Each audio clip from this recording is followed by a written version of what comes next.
देश में सबसे घटिया और सबसे कमजोर सरकार इन 10 सालों में आई है ये बीजेपी। बिल्कुल सही कह रहे हैं आप। पाकिस्तान कह लीजिए, टुकड़े टुकड़े गैंग कह लीजिए, कुछ भी कह लीजिए, मर जाएंगे इस देश के लिए, मर जाएंगे, जान दे देंगे।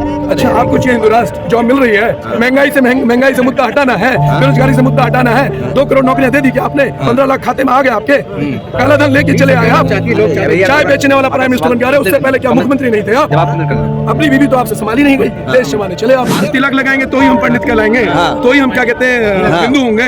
बिना तिलक के उसके हिंदू नहीं होंगे। मोदी जी देश है, हिंदुस्तान के संविधान से चलता है, मोदी के राज से नहीं चलता। जगाएंगे उनको, लोग जगाएंगे लोकतंत्र का यही तो वह है। किसे जगा रहे हैं? संविधान ने हमें अधिकार दिया हुआ है, ये लड़ा देंगे। ये अपर कास्ट को निचली कास्ट से, हिंदू को मुसलमान से, कब्रिस्तान को शमशान से, भाई को बहन से, बाप को बेटे से। इनका काम ये तो कहने से नहीं होगा, ये सीधे सीधे राम को आगे कर देते। लड़ा क्या जाए इनसे?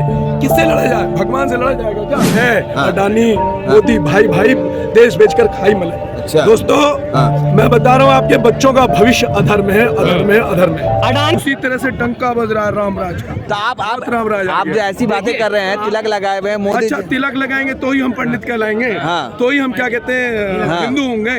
बिना तिलक के उसके हिंदू नहीं होंगे। तो मोदी जी, देश है, हिंदुस्तान के संविधान से चलता है, मोदी के राज से नहीं चलता है। ये संविधान से चलेगा। यहाँ पे न्यायालय भी अगर चलेगा तो संविधान। आपको तो हिंदू राष्ट्र दिक्कत नहीं होनी चाहिए थी। अच्छा, हिंदू राष्ट्र बना लेंगे ये। हिंदू राष्ट्र नेपाल में चले जाए ना, वहाँ है तो सही, नेपाल में, नेपाल चले जाए। इसको हिंदू राष्ट्र बना क्या करें? इसको राष्ट्र बना ले, वही बहुत है। अच्छा, जो उन्होंने छोड़ा था कांग्रेस। बाबा बागेश्वर कह रहे हैं हिंदू राष्ट्र बना देंगे। बागेश्वर जैसे मेरे उत्तराखंड में बहुत मिलते हैं, आज मैं दिखा दूंगा। तुम्हारे घर के बारे में जो जानना वो जान लेना, वहाँ जो करवाना वो करवा लेना, वहाँ सब कुछ बता देते हैं वो। अरे ये बाबाओं का ही तो है। राम रहीम आसाराम जैसे बाबा थे, आसाराम जैसे बाबाओं का चेले होंगे सत्ता पे बैठे हुए।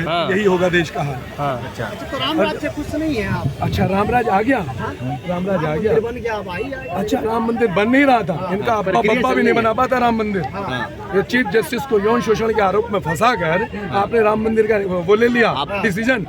इसका सौहार्द बिगाड़ने में इनका सबसे बड़ा योगदान है। हम ये कहना चाहते हैं, सरकार जल्द से जल्द जाए, आप लोग भी जग जाओ, नहीं तो आपके बच्चों के लिए भी बहुत बुरे दिन आने। तो ये राम राज्य वाली सरकार नहीं है, कभी नहीं। देश में सबसे घटिया और सबसे कमजोर सरकार इन 10 सालों में आई है ये बीजेपी सरकार। क्या कह रहे हैं? बिल्कुल सही कह रहे हैं। पाकिस्तान ततर कांप रहा है। बिल्कुल सही कह रहे हैं आप। पाकिस्तान कह लीजिए, टुकड़े टुकड़े गैंग कह लीजिए, कुछ भी कह लीजिए, मर जाएंगे इस देश के लिए, मर जाएंगे, जान दे देंगे। नहीं चाहते।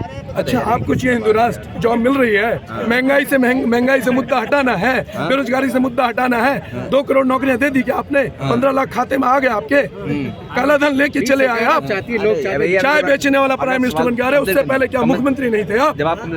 अपनी बीवी तो आपसे संभाली नहीं गई, देश संभालने चले आप। अरे उन्होंने त्याग समर्पण किया इस देश के लिए। अरे जो अपना परिवार ना संभाल सके वो क्या त्याग समर्पण होगा उसका? आप त्याग समर्पण आप क्या कर रहे हैं? सबसे ज्यादा तो गोदी मीडिया ही देश को खत्म कर रहा है, क्योंकि आप जो दिखाते हैं वो आम जनता, ये भोले भाले किसान। आप ही ने तो बोला था कि किसान आंदोलन कब लागू किया आपने? किसान आंदोलन कोरोना काल में। जरूरत किसकी थी? हॉस्पिटल की। आपने क्या लागू किया? 3 काले कानून, क्योंकि आपके बॉस ने आपको बोला कि भैया कानून लागू करो। कौन बॉस है? 5 जून 2020 एक ही है, अडानी मोदी भाई देश बेचकर खाई मलाई। अच्छा। दोस्तों, मैं बता रहा हूँ, आपके बच्चों का भविष्य अधर्म है, अधर्म है, अधर्म है। अडानी कैसे भाई हो सकता है? अरे सारी चीजें उसे दे दी हैं, सारी चीज उसके पास है, एयरपोर्ट, पोर्ट, सारी चीजें उसके पास है, तो वो भाई कैसे नहीं हो सकता भाई? किसी प्राइम मिनिस्टर ने कभी किसी को दिया क्या इस तरीके से? कांग्रेस ने भी दिया था, GMR को दिया था, 2 एयरपोर्ट देते दिल्ली और मुंबई के। वो सिर्फ देखने के लिए कि प्राइवेट करके क्या होता है। प्राइवेट का नुकसान ही होगा, कल की डेट में अगर रिवाल्वर या गोलियां बन रही होंगी और युद्ध हो गया ना, तो आपको 10 की जगह 100 की मिलेगी। सर, रोजगार की व्यवस्था बढ़ेगी। इनकी वजह से आपकी महंगाई नहीं बढ़ी। अगर ये बैठे नहीं होते और कानून लागू हो गए होते तो आज आप दाल 200 रुपए किलो खा रहे होते। 2015 में आपने खाई भी है, पर आपको याद नहीं है, क्योंकि आप भूल जाते हो। मोदी जी वाले लोग हैं, इनका देश की आजादी में कोई योगदान नहीं है। झूठे मक्कार अंग्रेजों के तलवे चाटने वाले लोग हैं। ये देश को क्या कह रहे हैं? आएगा तो मोदी ही। अरे आएगा तो आएगा, देखी जाएगी। वो कहते हैं ना, हाँ। राम रची राखा होय वही जो हाँ। राम करेंगे वही होगा। हाँ। इनके कहने से नहीं होगा। जिस सीधे सीधे राम को आगे कर देते, लड़ा क्या जाए इनसे? किससे लड़ा जाए? भगवान से लड़ा जाएगा क्या? जो राम को लाए हैं, जो राम को लाए वो उनको लाएंगे। अब्बा बब्बा भी नहीं ला सकता राम को। राम को तो राजा दशरथ लाए थे। हाँ। आप भी बता दीजिए राजा दशरथ के पिताजी का नाम क्या था? आप पंडित जी कहा जा रहा है कि हिंदू मजबूत हुआ है मोदी जी के राज में। 70 साल पहले तो मजबूत था ही नहीं। 70 साल पहले तो मजबूत था ही नहीं। 70 साल में 2014 के बाद ही सब हुआ। 1948 में हमने युद्ध लड़ा ही नहीं LOC के लिए, ठीक है। 1962 में हमने युद्ध चाइना से लड़ा ही नहीं। 65 में हम लड़े ही नहीं। 71 में हम लड़े ही नहीं। 71 में 93,500 सैनिक हमारे कब्जे में थे और बांग्लादेश बना के अलग फेंक दिया। आज सेम होनी चाहिए मोदी जी को कि हिंदुस्तान की GDP बांग्लादेश से नीचे है और आप लोग गाए जा रहे हैं मोदी गुण आएगा तो मोदी ही आएगा। मोदी कर्ज में खड़े हैं आप सबके सब। सर G20 की मेजबानी कर रहे हैं। इनका अब्बा बब्बा भी नहीं रहेगा। 2024 में चले जाएंगे, तानाशाही करेंगे तो रहने। कह रहे हैं G20 की मेजबानी कर रहे हैं मोदी जी। भाई साहब नॉलेज होनी चाहिए आपको। G20 G7 देश था। G20 बने, नंबर वाइज उनका नंबर आया। 2043 में मोदी रहेंगे तब भी G20 मिलेगा हमें। मिलेगा ना 2043 में G20 मिलेगा अध्यक्षता करने के लिए। बेनिफिट तो तब होगा G20 का जब बाहर के लोग निवेश करें। हम लोग तो चोर हैं, लिखा हुआ हमारे माथे पे हिंदुस्तानी चोर है। सुनिए लिखा नहीं लिखा।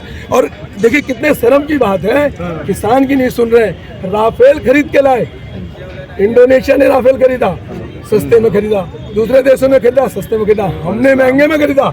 तो वो लोग नहीं देख रहे होंगे कितने मूर्ख हैं साले कि राफेल को महंगा लेके आए। जागेगा क्या? लोग जागेंगे क्या? अरे जगेंगे, जगाएंगे उनको।